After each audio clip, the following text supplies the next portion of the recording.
gas-powered chainsaws and whatnot over to battery. The advantage of the battery-powered vent fans is that if we have to like air a place out, we can put that battery-powered vent fan in place and not worry about sucking the exhaust in. So as we're pushing out whatever, we're pulling the exhaust in. So it'll just make safer, better, more efficient operations. Am I missing anything, gentlemen? Yes, you are. And we're also looking at grant and loan requirements with the USRDA for an addition on this place. I forgot the biggest one. Yeah. Did you say USRDA or USDA? USRDA. RDA, okay. They have a program for community upgrades and stuff like that. And that's something that we're looking at and exploring, see what's there, see what's required, see if it's even feasible to do the thing. So that we're just getting started on. Steve is getting he's getting an appraisal on the truck, the old truck, so that we can sell that thing. I was out there from R&R Saturday and took pictures. So I sent the appraisal form in. He seems to think that it should be a pretty quick sell through the company that they use, the Springle Mountain. He said they'll probably buy it themselves. So hopefully, if not, I've made arrangements. If that truck, our new truck gets here before that one's gone, Chief Ramsey said they'll have a spot up at Station 16 that's open where we'll have somewhere to park it inside where it won't be left sitting outside until we can sell it up at Briar. But I talked to Chief Ramsey. I think they got room. Well, they do right now, but they also have 2 brand new trucks coming down there that they'll be moving out of their other station. So, but they have 3 bays, they'll have a bay open. So we have the com to that, so it'll be available to us so we can get with the truck as needed or whatever, but it won't be sitting outside here in the weather. So, what are they thinking the old truck's gonna pull? He didn't give me any of that yet. Once I give him the appraisal, then In looking at different things and Yeah, exploring different things, you can get a price range from 30,000 to 100,000. You know, we don't know. The company he's dealing with right now, I believe they're out of Alabama, and they buy a lot of the trucks based on what they are and what they aren't. So obviously, we don't have to worry about any kind of commission fees if they purchase it outright from us, they take care of it from there. Okay. So, Thursday I figured I'd shoot Al an email and see if maybe he had a roundabout just for whatever. I don't know if I'm gonna get an answer back from him, but he's been pretty good about it. Like, he showed up here Saturday in the pouring rain and stood outside and took pictures, so. Can't say anything. Okay. So if your last day is the 15th, Hmm? and your last day's, congratulations. Yeah. And you said there's no rush to appoint a replacement? The department will run. Right, okay. Okay. So there's no need to put an interim in place in your estimation? That would be up to you. Well, That it's would not be, in front of us you know, tonight, you have an interim, you could have an interim, you could have an acting chief, or we can run on what we have in place now. Okay. Okay? I mean, and that's totally up to you, this board, and eventually here we go, and gotta sit down and discuss the whole thing, Right. you know, and who's who and who's what, and figure that out. As my letter said, you know, that's part of mitigating circumstances and stuff that, okay, I'll be around, you know, so. I can see a letter. And I mentioned that we were talking back and forth, and we would present what we felt was a logical Option. to raise somebody internally. It would be much better going internally. Or Correct. the person coming from the inside the ranks that we have. It'd be much smoother, much easier, much more acceptable to everybody. So, and that's what we've been working on. So. Okay. So you're planning to have that in front of us when? Because I didn't see a letter. Yeah. I just received a message That's right. not even a I received Thursday or Friday. the letter a couple weeks earlier, but was asked not to give it out to anybody until he was going to mention it to the rest of the fire department. That's okay. So when he did is when I mentioned it to everybody here that he was retiring on around the 15th. Thank you for all you've done to build it to what it is and making our public safety department what it is. These guys Couldn't will do it carry on without just you. fine. You helped get us to this point, I appreciate it.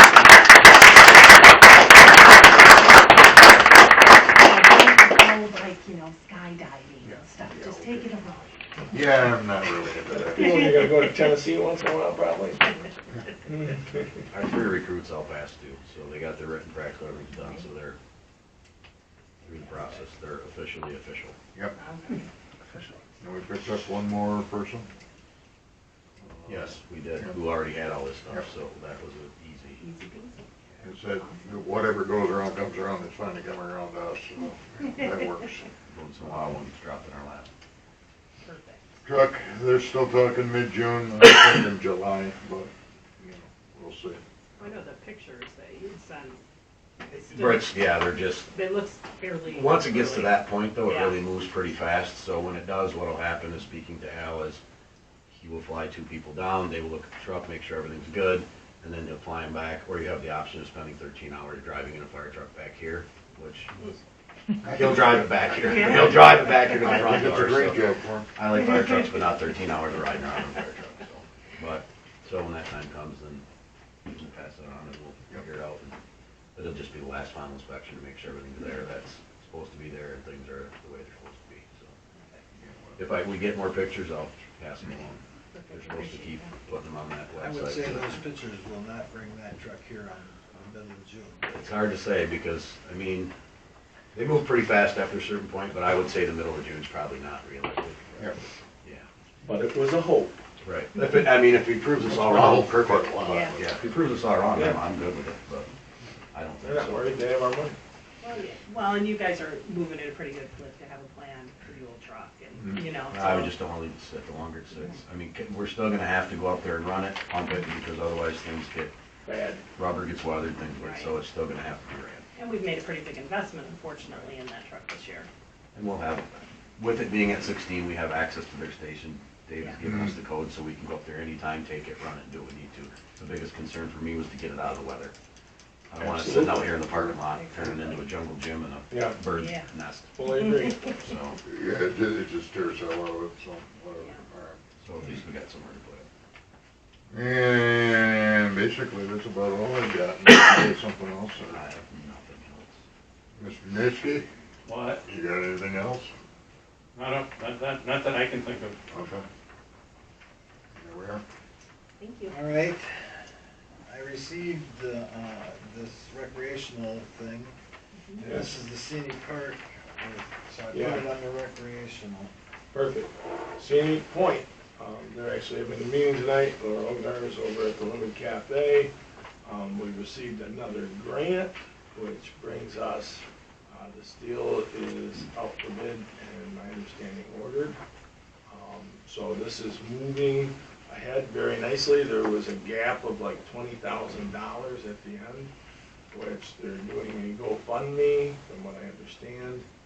Out of the hundreds of thousands of dollars needed, and underneath the GoFundMe, so say you called up and said, here's $5,000 I want to do in honor of Mom, that would be matched. So really, it's a pretty neat deal. Or you call up and say, here's 100, your 100 just became 200. Bob Grego and Michelle Kirschman, they better understand that, and it was on the Linwood Colin Facebook page to be able to do that. So if anybody knows anybody that might be interested, it's exciting. We're getting there. You couldn't ask for better. Very, very long time project. Yeah, so, and as the park goes, we're working to get the soccer stuff going. I just actually seen a sign for kids to sign up for soccer. So, hopefully, within the next 30 days, that can get accomplished. We have to clean that down and get the nets up. So, the back park, and we did get someone, and if you heard us when we were talking about the minutes, they're gonna spray in the ball fields to make sure that those will look decent for this whole season through the summer. So if you wanna bring your family down and have a family baseball game, you can do it, or buddies down and do a ball game. ball courts are looking great. So, feel free, come and use the park. And there is basketball. Yes, Is it? What was it? Oh, Yeah. okay. Well, is it up or, he got some material for it, but, I saw you got He's some. talking about putting it up tomorrow. okay. So, and that'll be on the west side of the building, so it doesn't really matter, whatever you wanna do, the playgrounds are set, everything is, so. All right, sounds good. We don't have a hall report. So, the bills. for- Motion for the bills, to approve the So we bills. gotta Well- first do payroll. Well, payrolls first. Yeah. Motion, Motion for the payroll. I'll second it.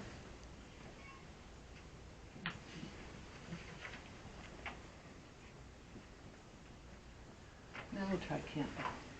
Yes. Davidson, Yes. Cruz, Yes. Class, Yes. DeShano. Yes. And then the bills.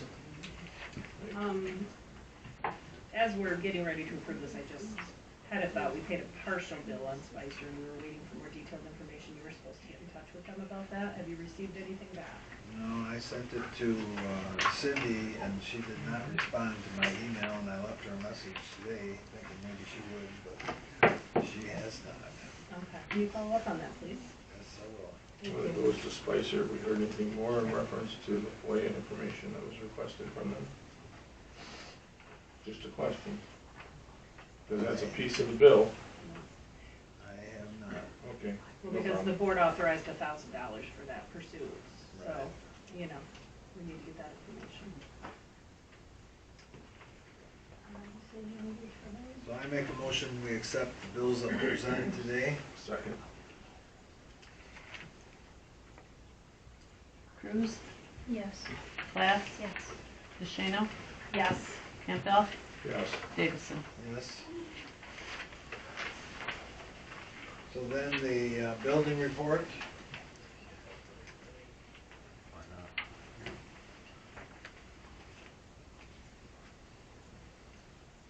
So they're still putting trailers into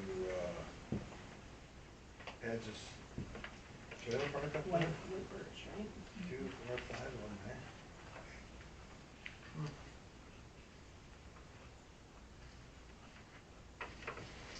Any questions on the building report? Yeah. I'll make a motion to accept the building report. I'll second it.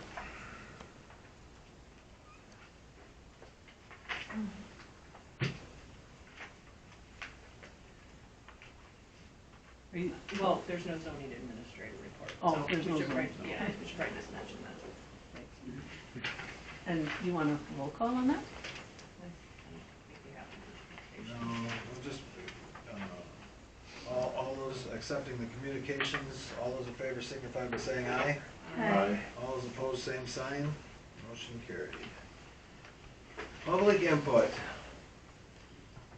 3 minutes. Anybody? Sure. Go. Go ahead. You do one. Is this one on, Shirley?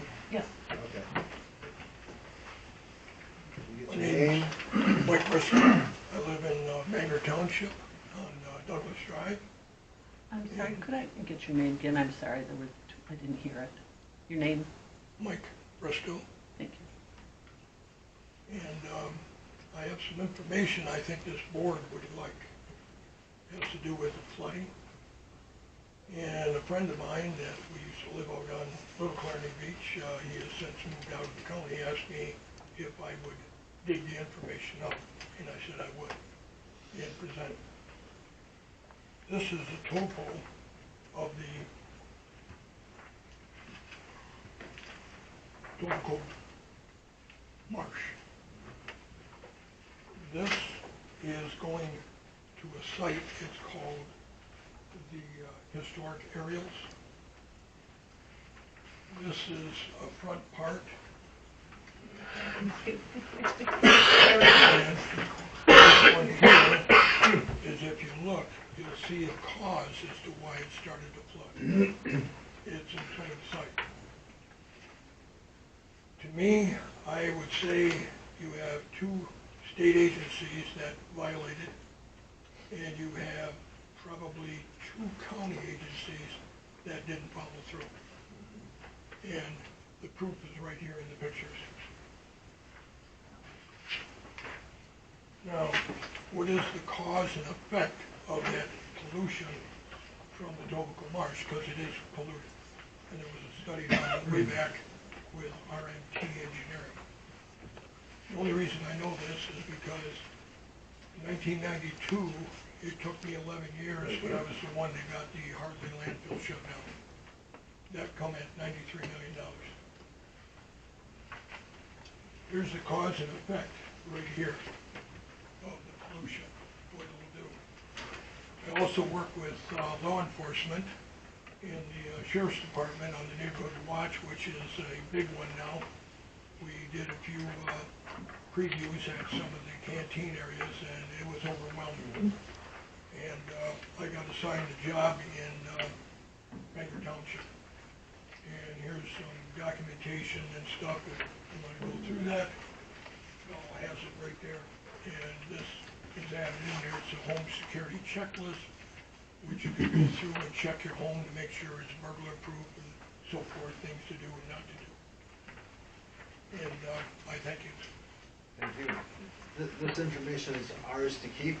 Yes, you can keep that information, and We'll make I copies. say if you look at it and see it, to shorten it up, you can go all the way to about 1965.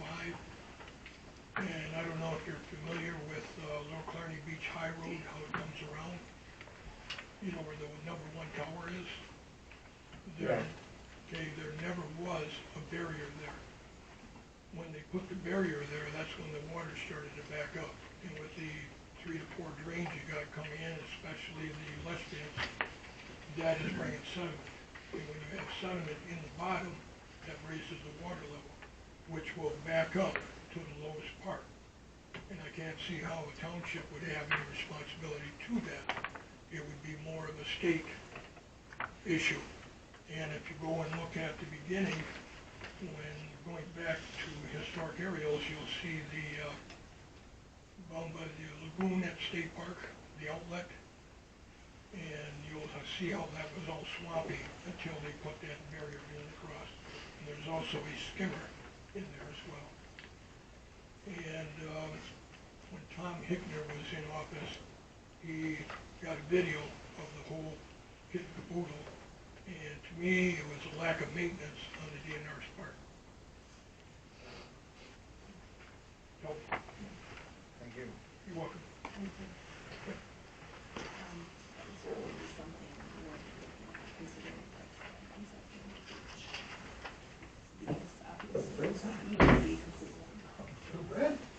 Anybody else?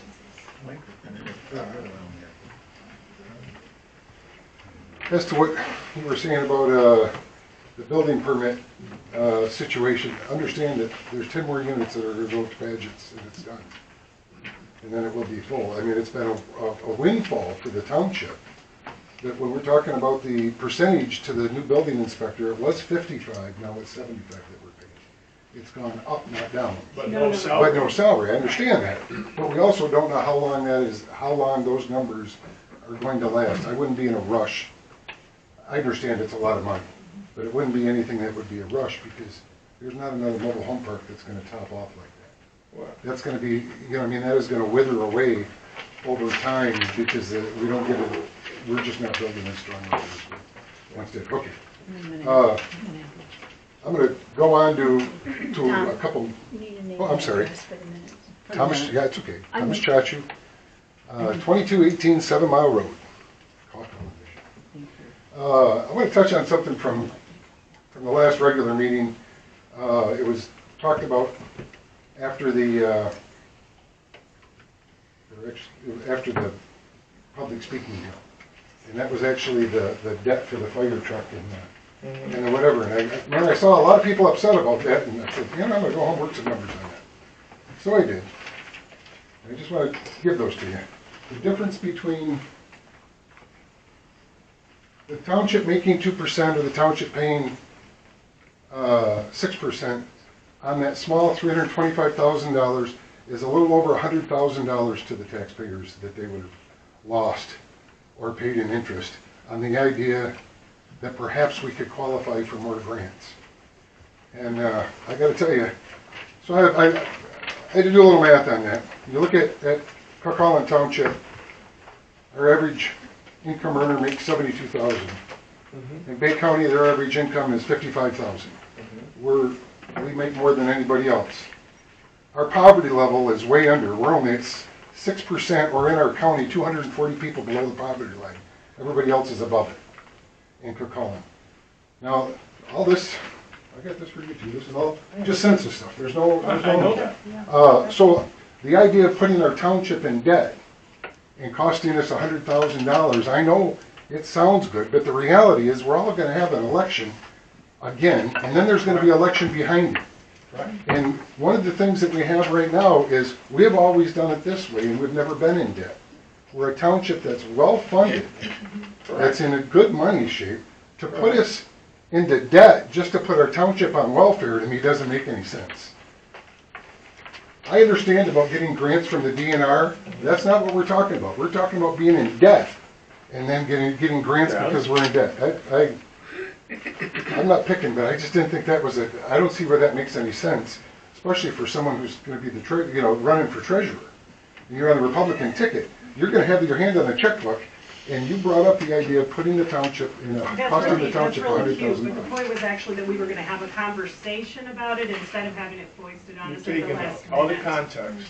So That's all the that was context? conversation. Yeah, the context was, did we research loans, was what I said, to be quite specific. And I know it's not question and answer.